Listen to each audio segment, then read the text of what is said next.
Hello students, this is Nirmal Gupta. Welcome back to my YouTube channel. Students, आज हम NCERT की 8th class की book Honeydew की poem geography lesson को explain करेंगे। Poem name is geography lesson and poet's name is mister Zulfikar Ghosh. So let's start. Can you imagine what your city would look like if you saw it.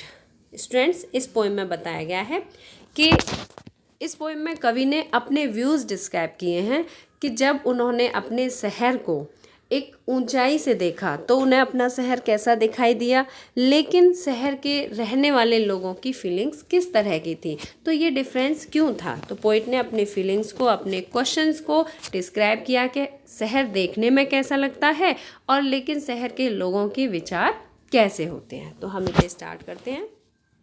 Can you imagine, imagine means कल्पना करना, क्या तुम कल्पना कर सकते हो। What your city would look like, कि तुम्हारा शहर कैसा दिखाई देता है। इफ़ मीन्स यदि, if you saw it from 10,000 feet above the ground, यदि तुम अपने शहर को जमीन से 10,000 मीन्स 10,000 फीट की ऊंचाई से देखते हो तो तुम्हें अपना शहर कैसा दिखाई देता है। Neatly planned and perfect in proportion like a geometric design. Neatly planned, planned means plan के अनुसार बनाया हुआ, एक योजना के अनुसार। And perfect in proportion, proportion means होता है अनुपात, कि उचित अनुपात में बनाया हुआ। लाइक अ geometric design, geometric design means होता है भौगोलिक रूपरेखा के अनुसार बनाया हुआ शहर दिखाई देता है।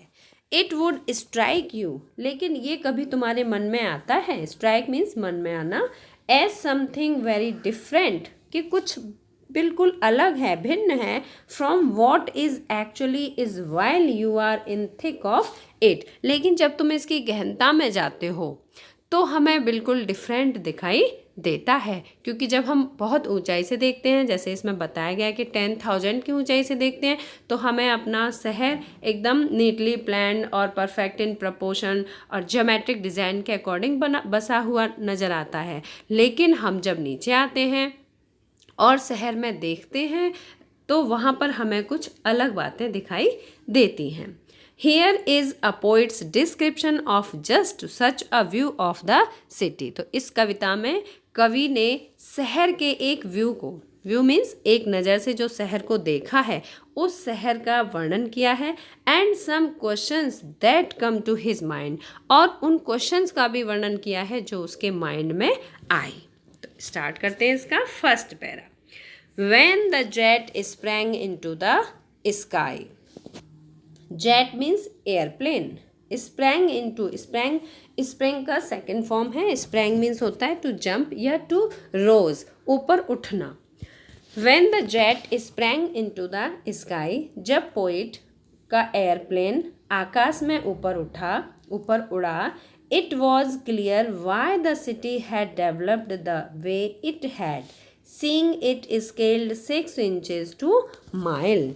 तब उसने अपने शहर को स्पष्ट रूप से देखा। इट वॉज क्लियर, स्पष्ट रूप से दिखाई दिया। Y the city had developed, कि शहर इस तरह से क्यों डेवलप, विकसित किया गया है। The way it had means जिस तरह से शहर का विकास, विकसित किया गया है, शहर को विकास किया गया मीन्स जिस तरह से शहर में घरों का निर्माण, गलियों का किस तरह से बनाया गया है, ये सब उसे एक ऊंचाई पर जाकर दिखाई दिए।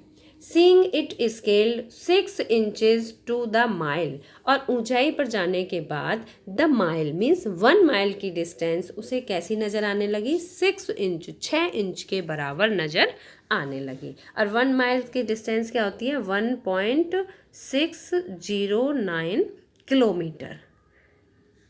1 माइल में 1.609 किलोमीटर्स होते हैं। मीन्स इतनी ऊंचाई पर जाने के बाद पोइट को ऐसा लगा कि वो 6 इंच की डिस्टेंस पर है। There seemed an inevitability, inevitability means होता है that can not be avoided, जिसे दूर ना किया जा सके। इनएविटेबिलिटी मीन्स अनिवार्य, जो बहुत ज़रूरी हो, जिसे अलग ना किया जा सकता हो। About what on ground had looked haphazard. Haphazard means होता है without plan और order, means बिना किसी प्लान के, बिना किसी योजना के बनाया हुआ दिखना। अबाउट वॉट ऑन ग्राउंड, और जब हम अपने शहर को ग्राउंड से देखते हैं, हैड लुक हैपेजर, तो हमें कैसा नज़र आता है कि ये जो शहर है इसका निर्माण कैसे किया गया है, विदाउट प्लान, किसी भी योजना के अनुसार नहीं किया गया। Unplanned, unplanned without plan, and without style, और इसकी कोई स्टाइल नहीं है, कोई तरीके नहीं, जिसका जैसा मन किया वैसा जिसने घर बना लिया। अगर हम ज़मीन से देखते हैं तो हमें ऐसा नज़र आता है। When the jet sprang into the sky, जब जेट आकाश में पहुंचा। सेकेंड पैरा देखते हैं। When the jet reached 10,000 feet, जब जेट कहाँ पहुंचा, 10,000 फीट की ऊंचाई पर पहुंचा। It was clear why the country had cities where the river ran and why the valleys were populated. जब जेट 10,000 फीट की ऊंचाई पर पहुंचा तब ये स्पष्ट हुआ कि why the country had cities, कि देश में शहर क्यों बसे हुए होते हैं। वाई द रिवर्स रेन, क्यों नदियाँ बह रही हैं। And why the valleys were populated, और लोग घाटियों पर क्यों बसे हुए हैं, घाटियाँ इतनी ज़्यादा घनी बसी हुई क्यों हैं। मीन्स ये ऊपर जाने के बाद पता चला। The logic of geography, logic of geography means ये जो ज्योग्राफी है, भूगोल है, उसका एक लॉजिक है, उसका एक तर्क है। ये हमें कैसे पता चला, हमने ऊपर जाके देखा। कवि का व्यूज़ है कि जब मैं ऊपर गया तब मैंने पता किया कि जो वैलीज़ हैं, घाटियाँ हैं, वो बहुत पॉपुलेटेड हैं और शहर वहीं बसे हुए हैं जहाँ पर के नदियाँ बह रही हैं। और इन सब के पीछे एक लॉजिक है, एक तर्क है। वो क्या है, that land and water attracted man. और वो लॉजिक है कि जमीन और पानी आदमी को अट्रैक्ट करता है। Was clearly delineated when the jet reached 10,000 feet. Delineated means होता है सोन, दिखाई देना। और ये सब कहाँ से दिखाई दिया, ऊंचाई पर जाकर। 10,000 फीट की ऊंचाई पर जब जेट पहुंचा तब यह बिल्कुल स्पष्ट रूप से दिखाई दिया। आई होप कि आप सभी को समझ आ रहा होगा। थर्ड पैरा देखते हैं। When the jet rose 6 miles high, और जब जेट कितनी ऊंचाई पर पहुंचा, 6 माइल्स की हाइट पर पहुंचा, 6 मील की ऊंचाई पर पहुंचा। It was clear the earth was round, तो वहाँ से पता चला कि अर्थ वॉज राउंड, की जो पृथ्वी है ये बिल्कुल गोल है। And that it had more sea than land, और 6 माइल्स की डिस्टेंस से ही पता चला कि अर्थ पर जमीन कम और पानी ज़्यादा है। सी मीन्स समुद्र, और समुद्र में पानी है।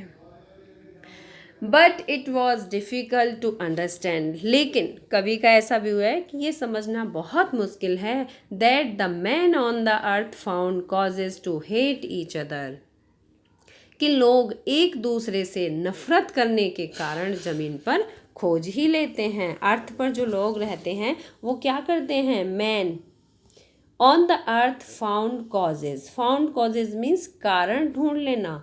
टू हेट ईच अदर, एक दूसरे से नफरत करने के कारण खोज लेते हैं। जबकि एक डिस्टेंस पर जाने के बाद कैसा नज़र आता है, शहर बहुत ही सुव्यवस्थित नज़र आता है। लेकिन ज़मीन पर लोग क्या करते हैं, एक दूसरे से नफरत करने के कारण खोज लेते हैं। टू बिल्ड वॉल्स, दीवार बना लेते हैं।